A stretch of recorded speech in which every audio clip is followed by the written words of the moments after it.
Molly selalu sangat peka terhadap krisis. Pada saat aura leluhur klan Kaisar Mayat Hidup turun dengan gila, kepalanya berdenyut dan dia segera menyadari bahwa begitu leluhur klan Kaisar Mayat Hidup turun, dia pasti tidak akan mampu menahannya dengan kekuatannya. Jika seorang Kaisar Dewa berdimensi tinggi dapat dilawan dengan begitu mudahnya, maka dia bukanlah Kaisar Dewa berdimensi tinggi. Lari, tentu. Qin Chen menoleh untuk melihat Molly, karena kamu sudah menyarankannya, menurutku itu masuk akal, tapi kamu beritahu aku dulu, kemana kita akan lari. Hah? Mendengar itu Molly tercengang. Ya. Kemana Anda bisa lari? Ini adalah Kaisar Dewa berdimensi tinggi. Pikirannya dapat turun ke wilayah tak terbatas melalui dimensi tinggi, dan tidak akan butuh waktu lama bagi tubuh aslinya untuk tiba. Bahkan jika dia dan Qin Chen dapat berlari, kemana mereka bisa berlari? Kemanapun Anda berlari, pihak lain kemungkinan besar akan mengejar Anda hanya dengan satu pikiran. Kaisar Dewa berdimensi tinggi, yang tubuhnya dapat melakukan perjalanan melalui dimensi tinggi, tidak seperti kamu yang menghadapi leluhur masyarakat naga hitam. Jika kamu dapat melarikan diri dari mereka dengan mudah, kamu tidak akan disebut Kaisar Dewa berdimensi tinggi. Qin Chen menggelengkan kepalanya, dia mengangkat kepalanya dan melihat ke arah langit yang tak berujung. Jiwanya telah bersentuhan dengan kekuatan dimensi yang lebih tinggi, jadi dia secara alami memahami bahwa di mata Kaisar Dewa dimensi tinggi, seluruh lautan kosmik sebenarnya ada dalam bentuk dua dimensi. Yang disebut ruang di lautan kosmik hampir tidak ada di mata Kaisar Dewa dimensi tinggi. Sama seperti selembar kertas putih, seorang Kaisar Dewa biasa hanya bisa berjalan di atas kertas saat terbang dari satu ujung ke ujung lainnya, tetapi seorang Kaisar Dewa berdimensi tinggi dapat melipat kertas putih dan langsung mendarat di ujung lainnya. Bagaimana dia bisa melarikan diri seperti ini? Anda berlari untuk waktu yang lama, tetapi yang lain dapat tiba hanya dalam satu tarikan napas. Lagi pula, kata "melarikan diri" tidak pernah muncul dalam kamusku. Qin Chen melayang di langit, jubahnya berkibar, tatapannya seperti cahaya pedang yang luas, seolah-olah dapat merobek langit, agung dan tak tertandingi. Perkataan dan sosok seperti itu membuat Kaisar Dewa Huazi yang berdiri di samping, merasakan matanya terbakar, jantungnya berdebar, seluruh tubuhnya sakit dan lemah, serta bulu kuduk meremang di sekujur tubuhnya. Keren abis. Terlalu mendominasi. Bahkan dalam menghadapi tekanan dari Kaisar Dewa dimensi tinggi, mereka memiliki sikap seperti itu. Alam semesta yang luas ini penuh dengan orang-orang jenius dan kuat. Mungkin saja seperti Qin Chen, yang berada di puncak alam setengah Kaisar Dewa langkah dan tetap tidak tergerak di hadapan Kaisar Dewa dimensi tinggi.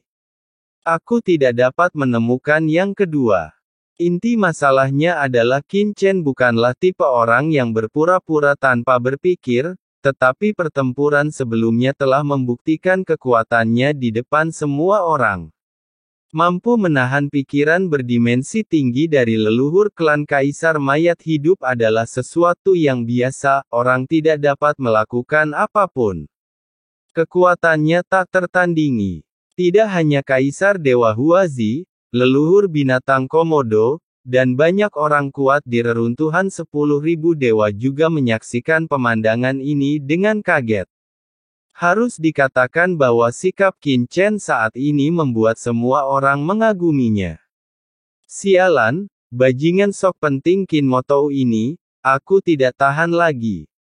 Molly menatap sosok Qin Chen yang sombong di udara dan sangat marah hingga dia hampir muntah darah.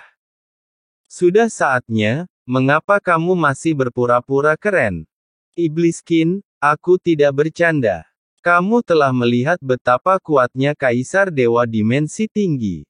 Hampir mustahil bagimu dan aku untuk melawan Kaisar Dewa Dimensi Tinggi. Sekarang hanya ada satu cara. Jika kita bisa lolos, itu adalah jurang. Suara Molly memasuki pikiran Qin Chen, aku tidak tahu tentang tempat lain di Laut Semesta, tapi selama kita lolos ke jurang, aku tidak percaya bahwa leluhur klan Kaisar Abadi dapat mengejar kita. Molly penuh percaya diri. Hah? Qin Chen menatap Molly dengan heran. Dia tidak menyangka Molly benar-benar bisa memikirkan tempat seperti itu.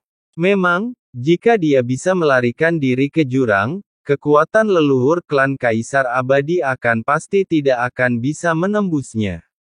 Namun apakah jurang itu semudah itu untuk dimasuki?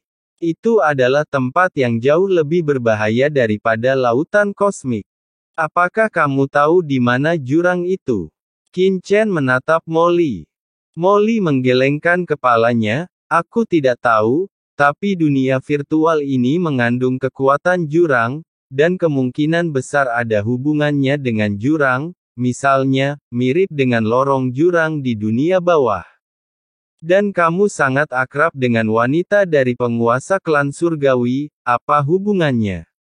Moni, dapat dikatakan bahwa itu adalah persahabatan tidur bersama. Dengan latar belakang klan surgawi di lautan alam semesta, mereka mungkin memiliki beberapa informasi tentang jurang. Petik 2. Persahabatan tidur bersama. Wajah Qin Chen menjadi gelap. Apa yang sebenarnya terjadi? Dia menatap Molly sambil tersenyum. Orang ini pasti tersulut emosi dan ingin pergi ke jurang itu sendiri.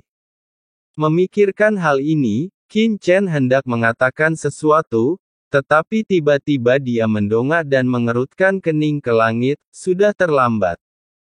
Molly tertegun, apa? Boom! Aura yang menakutkan dan menindas telah sudah muncul dari reruntuhan 10.000 dewa. Ledakan di langit. Tubuh asli leluhur klan Kaisar Abadi telah tiba di sini dengan bantuan kekuatan dimensi tinggi. Ini dia. Qin Chen melihat ke arah langit. Dia datang. Kaisar Huazi, leluhur binatang Komodo, Raja Yong, dan banyak orang kuat di reruntuhan 10.000 dewa semuanya memperhatikan aura mengerikan yang meletus dari langit di atas reruntuhan 10.000 dewa. Itu membuat mereka takut, napas. Wajah gelap besar seukuran langit perlahan muncul dari langit di atas reruntuhan 10.000 dewa. Ledakan. Kekosongan di atas reruntuhan 10.000 dewa mulai bergejolak dan berfluktuasi, seolah-olah kiamat telah tiba. Sepasang mata itu menatap Qin Chen dengan dingin, seolah-olah dia sedang melihat orang mati. Qin Chen juga menatapnya. Kau punya keberanian. Leluhur klan Kaisar Abadi berkata dengan lembut. Kemudian, wajah besar itu tampak terjepit ke permukaan air, dan memaksa masuk ke reruntuhan semua dewa. Terhalang oleh penghalang reruntuhan semua dewa, wajah itu mengeluarkan suara gemuruh, dan kedua kekuatan itu bertabrakan dengan keras. Kekuatan leluhur klan Kaisar Abadi terlalu kuat, dan dia secara naluriah terhalang oleh kekuatan reruntuhan 10.000 dewa. Ledakan. Seluruh langit reruntuhan 10.000 dewa menjadi gelap dalam sekejap, dan api hitam tak berujung menyebar, seperti urat-urat hitam menyebar di langit, menutupi seluruh langit reruntuhan 10.000 dewa. Apa ini? Apa yang terjadi dengan reruntuhan 10.000 dewa? Banyak praktisi di lautan alam semesta di reruntuhan 10.000 dewa menatap langit dengan ngeri. Api hitam menyebar ke seluruh langit seperti urat, berubah menjadi api hitam yang tak terhitung jumlahnya. Langit seluruhnya hitam. Mereka semua adalah praktisi dari reruntuhan 10.000 dewa. Dengan kekuatan mereka sebenarnya tidak dapat menyaksikan pertempuran mengerikan di dunia virtual seperti para kaisar dewa yang kuat itu, tetapi mereka samar-samar dapat merasakan sesuatu, tetapi itu sangat samar. Namun pada saat ini, Tubuh asli leluhur klan Kaisar Abadi turun, dan tiba-tiba menyebabkan seluruh reruntuhan 10.000 dewa berguncang hebat, seakan-akan telah jatuh ke dalam kiamat yang runtuh. Terselubung di langit yang gelap gulita, aura malapetaka menyebar, dan hanya dengan melihatnya, para praktisi merasa bahwa kematian sudah dekat. Banyak kaisar dewa yang kuat di reruntuhan 10.000 dewa juga menyaksikan pemandangan ini dengan kaget. Qin Chen ini benar-benar idiot. Dia jelas bisa menyelesaikan situasi, jadi mengapa dia harus melawan leluhur klan Kaisar Mayat Hidup? Dengan aura seperti itu, semuanya sudah berakhir. Jika Kaisar Dewa Dimensi Tinggi menyerang dengan seluruh kekuatannya, aku takut seluruh reruntuhan 10.000 dewa akan hancur. Itu akan runtuh, dan sebagian kecilnya hancur. Qin Chen ini terlalu gegabah. Apa yang diandalkan anak ini untuk menjadi begitu sombong? Apakah ada seseorang di belakangnya? Seorang kaisar dewa yang kuat tidak bisa tidak berspekulasi. Tindakan Qin Chen sungguh aneh. Dukungan macam apa yang bisa melawan kaisar dewa berdimensi tinggi seperti leluhur klan Kaisar Abadi? Terlebih lagi, sekarang tubuh sejati klan Kaisar Abadi telah tiba, bahkan jika bocah ini memiliki dukungan kuat di belakangnya, ketika Qin Chen jatuh, saya khawatir sudah terlambat untuk melawan.